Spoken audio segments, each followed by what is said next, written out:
आजच्या भागामध्ये आपण पाहणार आहोत की सिद्धू आता भावनाच्या बाळासाठी खूप जास्त प्लॅनिंग करत असतो. म्हणजे त्याला ना आता काही ना काही करायचं असतं आणि यासाठी त्याची धांदल उडत असते. म्हणजे हे करायचं ते करायचं ह्या सगळ्याचे प्लॅनिंग त्याच्या डोक्यामध्ये सुरू असतात. मग आता भावना विचार करत असते की किती आतुर आहेत ना हे बाळासाठी, आणि जोगतींनी जे म्हटलं होतं ते ह्यांना सांगितलं तर पुन्हा कसं तरी वाटेल, मग त्यांना राग येऊ शकतो. मग त्यापेक्षा आपण या सगळ्या गोष्टी न सांगितलेल्या बऱ्या, असाच विचार ना आता मात्र सुरू असतो डोक्यामध्ये. मग तरीसुद्धा आता इकडे भावना ही शांत राहते, पण सिद्धूने आता बाळ येणार या याच्यानेच खूप जास्त आनंद साजरा करत असतो. म्हणजे हे करणार मी ते करणार या डोक्यामध्ये त्याच्या कल्पना असतात आणि त्या पद्धतीनेच तो आता तसं वागत असतो.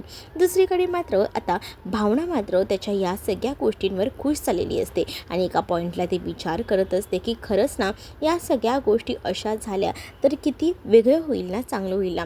फक्त जोगतिनीचं जे म्हणणं होतं ते खोटं ठरू दे, असंही आता भावनाला वाटू लागलेलं असतं. इकडे आता सगळीजणं टेन्शनमध्ये असतात, कारण विनावर जे काही पाणी शिंपडलेलं होतं त्याला असं वाटत होतं की त्यामध्ये ॲसिड असेल, पण ते नव्हतं आणि त्यामुळे कसं बसं ना आता ती वाचलेली होती. आणि जेव्हा ती ह्या संकटातून वाचलेली होती ना, तेव्हा मात्र आता लक्ष्मीला कळत नव्हतं की काय करावं. एखाद्याला जर काही हवं असेल तर तो कुठच्या थराला जाऊ शकतो, याचं उदाहरण म्हणजे आज बघितलं होतं. मग त्याच वेळेला बँकी म्हणत असतो की मी त्याला मारायला जाऊ का, मी त्याला सोडणार नाही. आपल्या घरावर तो असा हल्ला करतोय आणि आपल्या लोकांना त्रास देतोय ना, तर त्याला आम्ही जीवानिशी मारून टाकेल, असंही आता म्हटलं जातं. पण आता त्याला श्रीनिवास थांबवतात. इकडे मात्र आता संतोष तांडव घालत आलेला असतो. संतोष जेव्हा येतो ना तेव्हा मात्र आता जोरजोरात आवाज करत असतो. संतोष म्हणत असतो की तुम्हा लोकांना अजून काय झाल्यानंतर जेव्हा कलेजामध्ये थंडक पडणार आहे, तुम्हाला कळतंय का की हे सगळं काय चाललंय ते, हे सगळं आत्ताच्या आता थांबायला हवं, नाहीतर या सगळ्याचे परिणाम काय होत आहेत तुम्हाला कळतंय का. आज माझ्या बायकोवर हे सगळं झालं, उद्या तुमच्या जीवावरही होऊ शकतं, तुम्हाला याचं काही पडलेलं नाही आहे. इकडे बँकी आणि हरीश तर आवाजही उठवत नाही आहेत. मी त्या बडबडून काय होणार आहे, सगळं काही मला सफर करावं लागते. माझ्या मुलावर हल्ला, त्यानंतर आता माझ्या बायकोवर हल्ला, हे सगळं काही चाललं आहे ना हे थांबलं पाहिजे, असं देखील आता म्हटलं जातं. श्रीनिवासांना तो खूप जास्त नावं ठेवत असतो. त्याच वेळेला लक्ष्मी संतोषला म्हणत असते की तुझं बोलताना जरा तरी भान बाळग, तू कोणाशी बोलतोयस ते, तुझ्या वडिलांसोबत बोलतोय, ह्याचं तरी भान असू दे, असंही आता म्हटलं जातं. संतोष म्हणत असतो की कसलं भान ठेवू आणि कसलं काय तू बोलतेस, अगं ज्या संकटातून मी जातोय ना त्याचं फक्त मला माहिती आहे. मग आता संतोष तोंड सोडून बोलत असतो आणि ह्या सगळ्या गोष्टींना सहन होत नसतात इकडे असणाऱ्या या मात्र लक्ष्मीला. लक्ष्मी आता विचार करते की नाही, बस झालं, पुरे झालं, आता हा विचार नकोच. म्हणूनच मग आता संतोष हा तोंड सोडून वागल्यामुळेच एकदमच विचित्र परिस्थितीमध्ये आता अडकायला झालेलं असतं लक्ष्मीला. लक्ष्मी विचार करते की खरंच आपण आपलाच विचार करतोय का, म्हणजे घरातल्या सगळ्यांचा विचार करून न करता आपण फक्त आपल्या स्वतःचा विचार करतोय का, असं कुठेतरी वाटू लागलेलं असतं. इकडे ती जोगतीन आलेली असते ना, तिला खरं तर ना पैसे देऊन बोलवलं गेलेलं असतं. तिला आता पैसे देऊन बोलवलेलं असतं, म्हणजेच ती आता हे सगळं काही येऊन जे काही बोललेली होती ते फक्त काही निलांबरीच्या सांगण्यावर ना. निलांबरीला ती म्हणते की कसा वाटला रोल, अजून काही कामं असतील वेटर पिटर त्याचसोबत मोलकरंजी तरी सांगा, आम्ही एकदम भारी काम करतो आणि हे काम आपल्याला जमतं सुद्धा, बघितलं ना आज चांगलं काम केलं ना मी, असंही जोगतीन आता म्हणत असते. निलांबरी तिला पैसे वगैरे देते आणि तिकडनं तिला आता जायला सांगते. जेव्हा आता निलांबरी तिला पैसे वगैरे देते ना तेव्हा ती जोगतीन खूप जास्त खुश झालेली असते, कारण तिच्या मनासारखं आता तिला पैशाचे बंडल भेटलेलं असतं आणि त्यामुळेच ना आता ती खूप जास्त खुश होती. दुसरीकडे आता निलांबरीला आनंद झालेला होता. निलांबरी विचार करते की मी जे ठरवलं आहे ते अगदीच परफेक्ट जमलेलं आहे. दुसरीकडे आता पाहायला मिळत असतं की जेव्हा जयंत जानूला एका ठिकाणी घेऊन जातो आणि जेव्हा तो तिथे थांबतो तेव्हा मात्र आता जानू म्हणत असते की आपण हे कुठे आलेलो आहोत. त्याच वेळेला जयंत म्हणतो की आपण थोडं कामासाठीच जात होतो, पण इथे आलोय म्हटलं अनायसे तर भेटून घेऊया आणि म्हणूनच मी इथे थांबलोय, माझं थोडं काम आहे, एवढं झालं की आपण मग निघूया, असंही आता तो म्हणतो. त्याने खरं तर ना एका आश्रमामध्ये जानूला आणलेलं असतं. मग आता त्या आश्रमामध्ये तो घेऊन जातो. त्याच वेळेला आज बऱ्याच दिवसांना दिवसानंतर आलात, पण आलात ना, बरं वाटलं बघा. आणि मुलं तर तुमची आठवण करतच असतात. म्हणजे नेमकं काय आहे जानूला प्रश्न पडलेला असतो. पण त्याच वेळेला आज मुलांना ज्या काही सुखसुविधा लाभलेल्या आहेत ते सगळं काही जयंत कानेटकर यांच्यामुळे झालेलं आहे. नाहीतर आमच्या नशिबात असं काही झालंच नसतं. मुलांसाठी हे जयंत कानेटकर ना खूप जास्त प्रयत्न करत असतात. म्हणजेच आम्ही कधीही विचार केला नव्हता एवढ्या सगळ्या गोष्टी जयंत कानेटकर जुळवून आणतात. आणि जेव्हा या सगळ्या गोष्टींबद्दल बोललं जातं ना, तेव्हा मात्र त्यांच्यासाठी कॉफी वगैरे सुद्धा आणली जाते आणि ती कॉफी ते पितच असतात. त्याच वेळेला जयंत म्हणत असतो की मुलांना कॉम्प्युटर वगैरे आता हँडल करता येतोय ना. हो, मुलांना सगळं काही तुमच्यामुळेच तर लाभलेलं आहे. जर तुम्ही नसला असतात ना तर काय झालं असतं. खरंच ना, मला तर विचारच करवत नाही. आणि मुलांनासुद्धा तेवढीच तुमची ओढ आहे. तुम्हाला मुलांना भेटायचं असेल ना, थांबा, तुम्ही ना तुमच्या पद्धतीनेच मुलांना हाक मारून बोलवून घ्या. मग आता त्याची पद्धत असते की ढोल वाजवायचा आणि मुलांना तिथे गोळा करायचं. अगदीच आता ढोल वगैरे वाजवून बोलवलं जातं.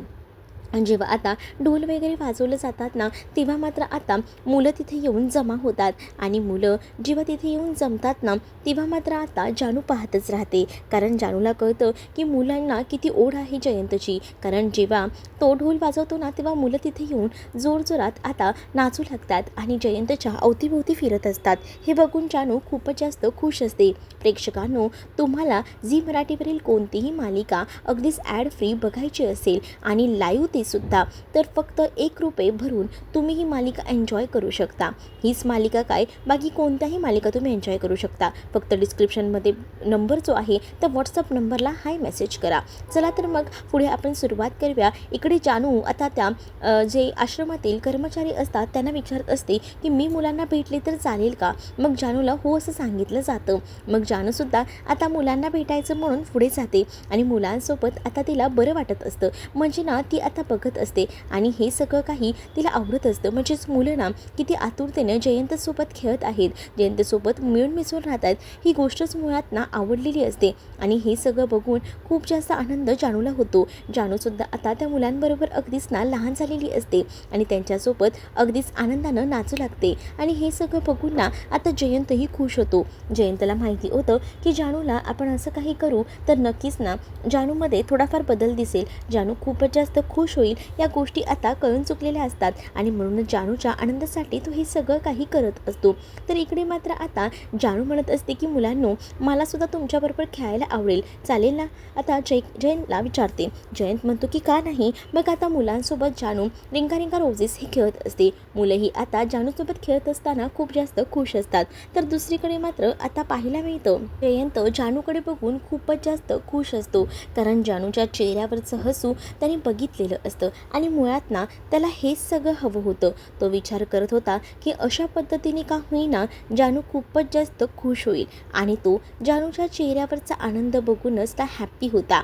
इकडे आता त्याला ना ते जुने प्रसंग आठवतात, जेव्हा जयंत आणि ती पहिल्यांदा भेटली होती. पावसाळ्यात आईस्क्रीम एन्जॉय केलं होतं आणि त्याचसोबत तिच्यासोबत घालवलेला प्रत्येक क्षण, म्हणजेच तिला आता गाण्याच्या कॉम्पिटिशनमध्ये गाताना त्याने पाहिलेलं होतं, तिला गिफ्ट देताना, हे सगळे क्षण आहेत ना त्याच्या डोळ्यासमोरून जात असतात. आणि त्याला जानूवर पुन्हा एकदा प्रेम झालेलं असतं. कारण जानूनं अगदीच लहान मुलांसारखी, अल्लड मुलांसारखी करत असते आणि हे सगळं बघून ना खूपच जास्त खुश ना जयंत होत असतो. दुसरीकडे आता हा संतोष आहे ना अगदीच तारतम्य सोडून वागत असतो. म्हणजे फक्त त्याला स्वतःचंच काही ते हवं असतं.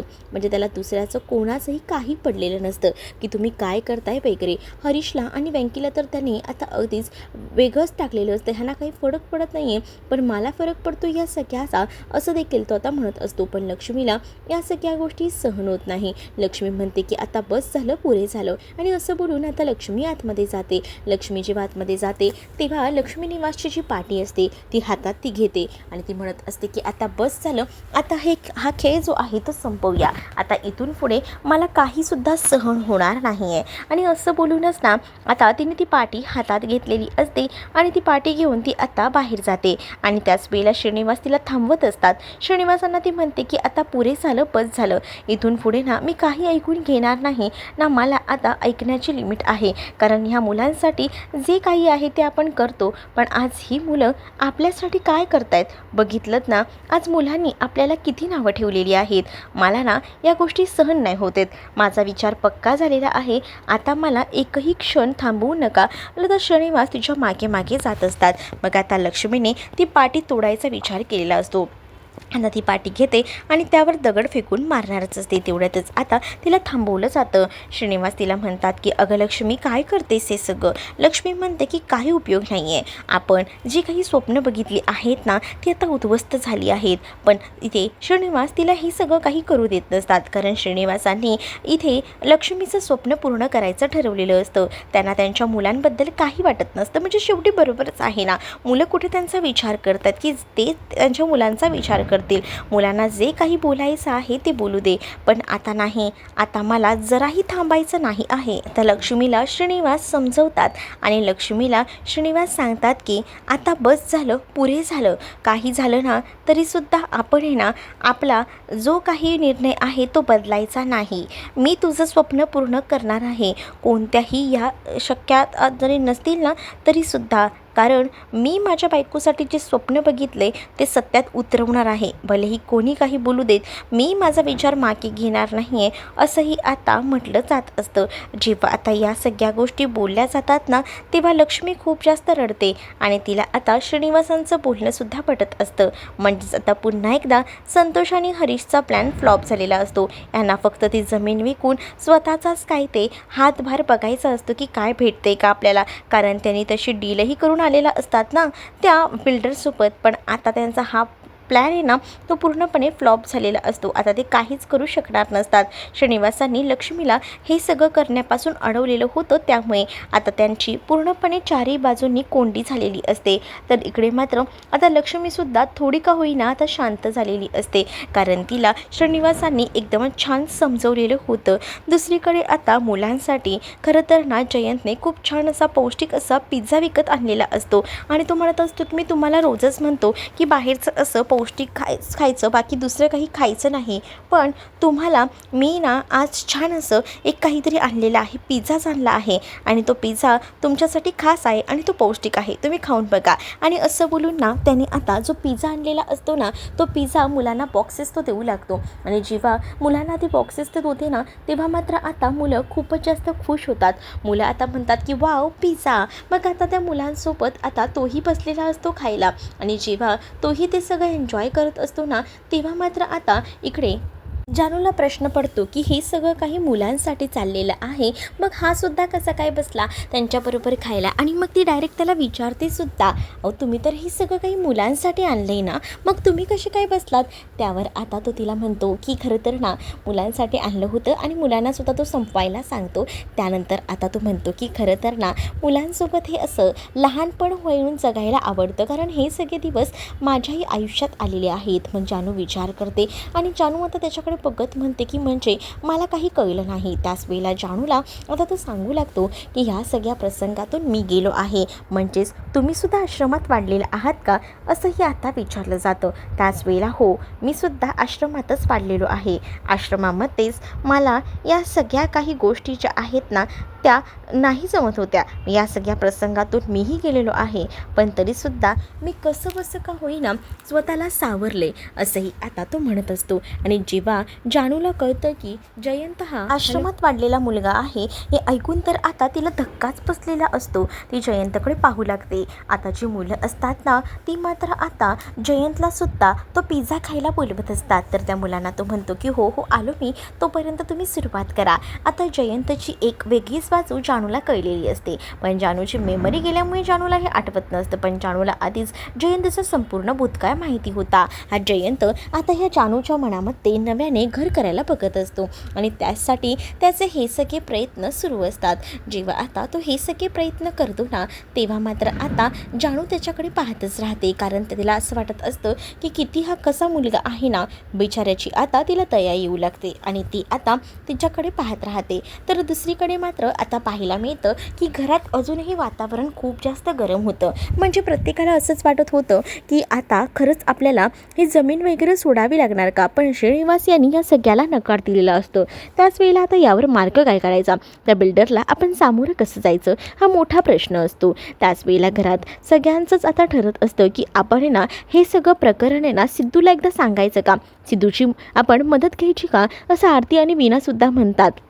मग आता श्रीनिवास आणि लक्ष्मी तोच विचार करत असतात. आता या सगळ्या प्रकरणातून बाहेर पडण्यासाठी त्यांना नक्कीच ना सिद्धूची मदत तर लागणारच आहे. मग आता सिद्धू त्यांना या प्रकरणातून नक्कीच बाहेर काढेल, कारण सिद्धूला तो बिल्डर ऑलरेडी त्या जागेवर काहीतरी बांधणार आहे, पण ती जागा कोणती आहे, कुठली आहे हे काही माहीत नाही आहे. आणि त्यामुळेच तर आता जेव्हा हे सगळं काही होईल तेव्हा मात्र संतोष आणि हरीशचं तोंड पाहण्यासारखं असेल. तर तुम्हाला भाग कसा वाटला हे कमेंटमध्ये नक्कीच सांगा. आणि अशाच नवनवीन भागांसाठी आपल्या चॅनललासुद्धा सबस्क्राईब करायला विसरू नका. चला तर मग भेटूया पुढच्या भागामध्ये.